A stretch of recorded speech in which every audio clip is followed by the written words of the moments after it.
सीमा जब पाकिस्तान में थी, उसका तलाक हुआ, उसके बाद वो अपने पिता के यहाँ आई। पिता की मौत के बाद सचिन से दोस्ती हुई। सचिन से दोस्ती के बाद उसने इस पाकिस्तान में रहते हुए सनातन धर्म ग्रहण किया। फिर नेपाल आई, नेपाल में सनातन धर्म के अनुसार विवाह किया। विवाह के बाद फिर पाकिस्तान गई, बच्चों को लेके नेपाल के रास्ते भारत आई। भारत में आकर फिर लीगली कन्वर्जन किया, हिंदू धर्म ग्रहण किया, जिसका हिंदू धर्म लीगल कन्वर्जन सर्टिफिकेट के आधार पर। उसके बाद पूरे रीति रिवाज परंपरा के साथ सप्तपदी फेरों के साथ विवाह हुआ। दूसरे वर्ष में जब उसने प्रवेश किया, विवाह के बाद से गर्भधारण हुआ भारत में। गर्भाधान के बाद बेटी का जन्म हुआ, जिसका सब देश की दुनिया की सहमति से भारती मीना नाम रखा गया। एलियस उसका घर में नाम रखा गया मीरा रह गई। अब इसके बाद सारी प्रक्रिया एटीएस लगातार पहले से अब में और कर रही। एटीएस जांच एजेंसी सारी कर रही है। पुलिस की निगरानी अब भी पहले भी शुरू से अब तक है। उत्तर प्रदेश पुलिस माननीय न्यायालय के आदेश पर सीमा सचिन मीना के घर, अपने पति के घर ससुराल में रह रही है, जो कि भारत में जन्म लिया, भारत का रहने वाला भारतीय है।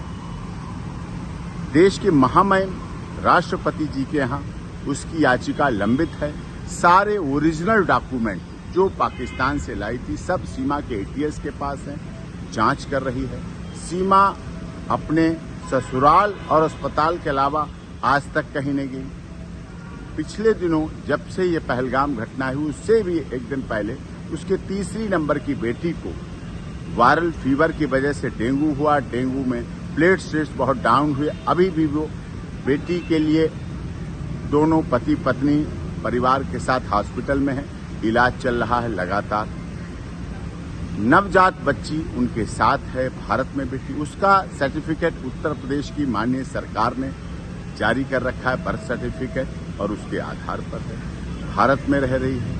उससे इसने पहलगाम की घटना जो दुखद घटना है उससे इसका जोड़ना बिल्कुल गलत है। जो लोग आलोचनावश ऐसा जोड़ रहे हैं उसकी स्थिति को देखें। भारत की अब बहू है, मीना समाज की सम्मान है और रघुपुरा में रह रही है। देश की सरकार का, माननीय उत्तर प्रदेश की योगी आदित्यनाथ जी की सरकार का, केंद्र सरकार का सदैव उसने पालन किया है।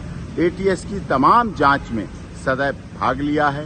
पूरी जांच प्रक्रिया चल रही है, चली है, उसमें कहीं कोई उसको गलत और उस तरह से कुछ भी अब तक कोई कुछ नहीं मिले हैं। इसलिए उसके साथ उस घटना से न जोड़कर उसके साथ सिंपैथेटिक, जियो जीने दो, हमदर्दी, मानवतावादी, मानवाधिकारों की रक्षा करने की बात होनी चाहिए और इस पर अमल होना चाहिए।